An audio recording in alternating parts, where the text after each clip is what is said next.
Sir, आपको Prayagraj high court bar council का उपाध्यक्ष चुने जाने पर हमारे चैनल की तरफ से और सुजानगंज क्षेत्र की जनता की तरफ से बहुत बहुत स्वागत है सर।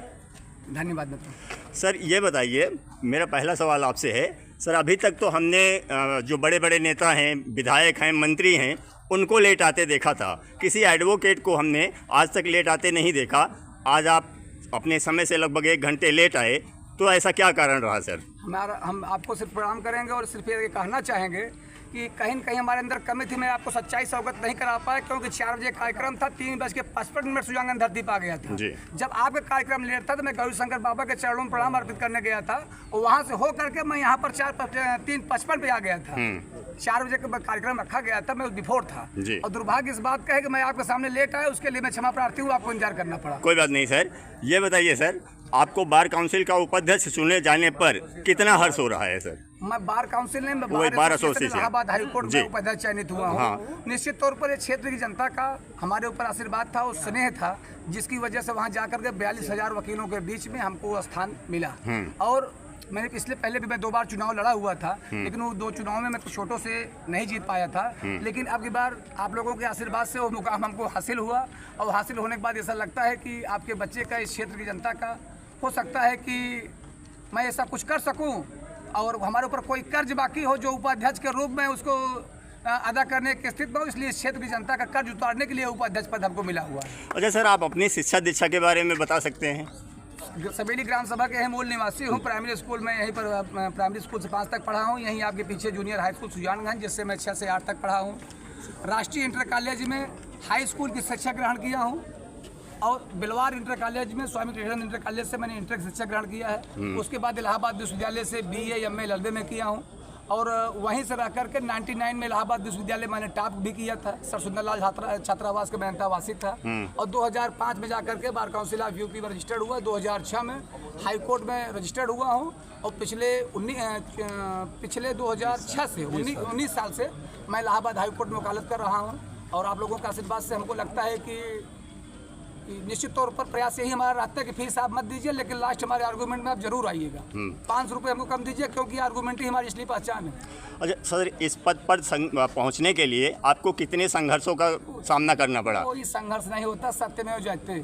सत्य पे आप रहिए, लोगों का विश्वास बना हुआ है, अगर किस्मत में लिखा हुआ सारा पद आसान हो जाता है। इससे पहले भी 2 बार मैंने प्रयास किया था, पूरी ताकत लगाई थी, लेकिन सफल नहीं हो पाया था। इस बार हमको लगता है ईश्वर ने निर्धारित किया हो, इसलिए आप लोगों का आशीर्वाद था, आप लोगों का स्नेह था। हो सकता है आपका आशीर्वाद रहा हो, विशेष तौर पर आप लोगों ने मल्टीमीडिया में इतना हाईलाइट कर दिया, जिसकी वजह से आज आपके सामने खड़ा हो इस रूप में। अच्छा सर, जिस सरलता से आज आपने मंच से जितने भी हमारे यहाँ क्षेत्र के सम्मानित जनतागण आए थे और उनका आपने माल्यार्पण किया, जबकि हमने आज तक देखा है कि एक बार जो मंच पे आ जाता है, ऊंचे पद पे आ जाता है और उसके बाद वो फिर किसी जनता को माल्यार्पण नहीं करता। तो आपने जिस तरीके से, जिस सरलता से आपने जनता का माल्यार्पण किया, तो क्या आगे भी हमको यही राजकुमार त्रिपाठी दिखेंगे सर? जिस समय मैं मंच पे गया हूँ, आप सब हमारा ध्यान दिए होंगे। मैं कहूँ आप लोग हमसे अलग कर रहे हैं जी। आप लोग सम्मान नहीं दे रहे, हमको ऐसा लग रहा है मैंने कोई गुनाह किया, इसलिए आप हमको अपने आप से अलग कर रहे हैं। इस क्षेत्र की जनता का मैं बेटा हूँ, बच्चा हूँ, मित्र हूँ और उनसे आपसे अगर अलग करके अगर माल्यार्पण में सुशोभित होता हूँ। आज तो पूरे प्रदेश से माल्यार्पण कर रहे हैं, पूरे प्रदेश से सम्मान दे रहे हैं, क्योंकि हमको नहीं दे रहे हैं, वो उस उपाध्यक्ष को दे रहे हैं जो आज डेट में चयनित हुआ है। मैं यहाँ का बेटा हूँ, बच्चा हूँ। यहाँ पर प्रत्येक व्यक्ति को सम्मान करना, माल्यार्पण करना, उनको पैरों की मिट्टी को अपने माथे पर चढ़ाना मेरा सौभाग्य और मेरा कर्तव्य है। अगर मैं ऐसा करने में सफल हुआ हूँ, निश्चित तौर पर ये हमारी इस क्षेत्र की जनता का संस्कार है, गुरुजनों का संस्कार है, जो हमको दिए थे, उसको आज हमको उन्हीं के रूप में उनके सामने प्रस्तुत किया। अच्छा सर, अगर इस क्षेत्र की जनता अपनी समस्याओं को लेकर आपके पास प्रयागराज जाती है, तो किस तरह से आप उसका निवारण करेंगे? भाग्य मेरा होगा, सौभाग्य होगा अगर इस क्षेत्र की जनता अगर हमारे पास आती है। पहले भी करता है 19 साल, आगे भी करूंगा और आपके माध्यम से वादा कर रहा हूँ, चैलेंज कर रहा हूँ, कॉन्फिडेंस दे रहा हूँ, रहना, खाना, आना जाना, पूरी फीस सब फ्री रहे। अच्छा राजकुमार भैया अच्छा सर, ये बताइए, जिस तरह से अभी आप देख रहे हैं SC/ST एक्ट को बहुत मजबूत किया है केंद्र सरकार ने और उसका बहुत सारे लोग दुरुपयोग कर रहे हैं, तो उस संदर्भ में आप क्या करना चाहेंगे? SC/ST एक्ट सिर्फ हुआ है, बिलो 7 ईयर है, गिरफ्तारी नहीं है, उसके बारे में परेशान होने की जरूरत नहीं है। उसमें पहला अधिकार सीओ को दिया गया है। सीओ विवेचना करेगा, विवेचना करने के उपरांत जब वो चार्जशीट लगाएगा, गिरफ्तारी तब होती है। इसलिए उसका दुरुपयोग, पैसा जो मिलता था पहले, पैसे के लालच में उसका दुरुपयोग किया जाता था। सरकार ने उस पर भी अंकुश लगा दिया। जब तक कि कोर्ट उस पर संज्ञान नहीं लेती, पैसा उनको नहीं मिलेगा। इसलिए 90% उस पर अंकुश लगा हुआ है। और साथ साथ इसमें भी प्रोविजन किया गया है, FIR में भी अगर कोई FIR दर्ज करता है, गलत पाई जाती है, तो उनके ऊपर उल्टा FIR दर्ज किया जाए। अगर किसी मित्र के साथ, अगर किसी क्षेत्र की जनता के साथ अगर ऐसा होता है, आपके संज्ञान में आता है, तो आप हमारे पास ले आइएगा, फ्री ऑफ कास्ट उसका भी निदान कराऊंगा। गलत किसी के साथ नहीं होने दूंगा। ठीक है सर।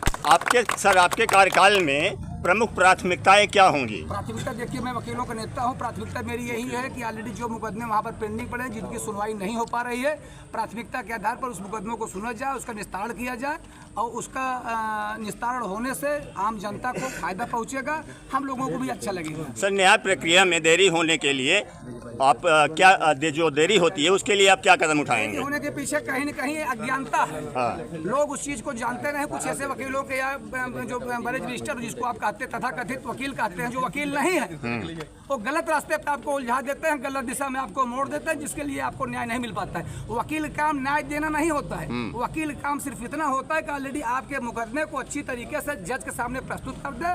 हमें कोर्ट ऑफिसर है, हमारी ड्यूटी सिर्फ इतनी है कि ऑलरेडी आपके मुकदमे को अच्छे तरीके से जज के सामने प्रस्तुत कर, निर्णय देना कोर्ट काम है।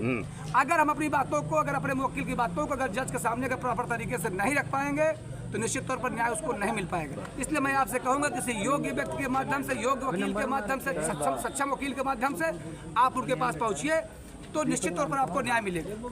अच्छा सर, क्या आप न्यायिक पारदर्शिता और जवाबदेही के लिए क्या ठोस कदम उठाएंगे? ठोस कदम आपने देखा था, एक भ्रष्टाचार दिल्ली में हुआ था, उसके लिए जो आंदोलन हुआ था, उसकी मुख्य भूमिका के मुख्य कड़ी मैं भी रहा हूँ। इलाहाबाद हाई कोर्ट में जो धरना बैठा हुआ था, उसमें मैं भी था। और आज डेट में उनका परिणाम आपके आंखों के सामने है। हो सकता है 2-4 दिन में आप उस चीज को पेपर में देखें। तो इसलिए जो गलत करेगा इस व्यवस्था में, अगर कहीं न्यायपालिका में जो गलत है, उसको कहीं न कहीं दंड मिलेगा। सत्य में जयते, सत्य पे आप निर्भर रहिए। जो गलत करने वाले आपके बीच बहुत सारे अपराधी रहे हैं, जिनको आप महिमा मंडित होते देखे होंगे, लेकिन आज डेट में आप उनकी महिमा मंडन को टूटते भी देखे होंगे। कोई नाम लेना पसंद नहीं करेगा गलत आदमी। सर, क्या आप अदालत परिसर में अधिवक्ताओं और आम जनता के सुविधाओं के लिए क्या सुधार करेंगे? देखिए, निश्चित तौर पे हाई कोर्ट में हमने जो हमारे यहाँ हाई कोर्ट व्यवस्था में कर रहा हूँ, जो जिला स्तर की आप बात कर रहे हैं, जिला स्तर पर मैं देखिए आपकी बात को निवेदन कर सकता हूँ। जिला स्तर पर मैं खाली निवेदन कर सकता हूँ। बाकी निश्चित तौर पर हाई कोर्ट में आप पाएंगे, जो वकील हमारे आते हैं, उनके ठहरने की व्यवस्था बनवा रहा हूँ वहाँ पर, और उनको ठंडा पानी व्यवस्था, गेस्ट रूम, सारी सुविधाएं हमें उपलब्ध है। यहाँ तक कि फ्री ऑफ कास्ट वकील की भी सुविधा सरकार ने भी उपलब्ध कराई है, हमारी बार एसोसिएशन भी कराया हुआ है। अगर किसी को न्याय नहीं मिल पा रहा है, कोई प्रॉब्लम आ रही है, कोई जानकारी लेनी है, हाई कोर्ट ने भी सुविधा कराई है, भारत सरकार ने भी कराई, स्टेट गवर्नमेंट ने भी कराई है। लेकिन आपके चैनल के माध्यम से मैं अपना नंबर दे रहा हूँ। अगर कोई किसी को प्रॉब्लम आती है, कोई सुझाव लेना चाहता है, कोई जानकारी लेना चाहता है, तो हमारे नंबर पर भी संपर्क कर सकता है। मेरा मोबाइल नंबर है 9452 694199। Thank you sir. धन्यवाद।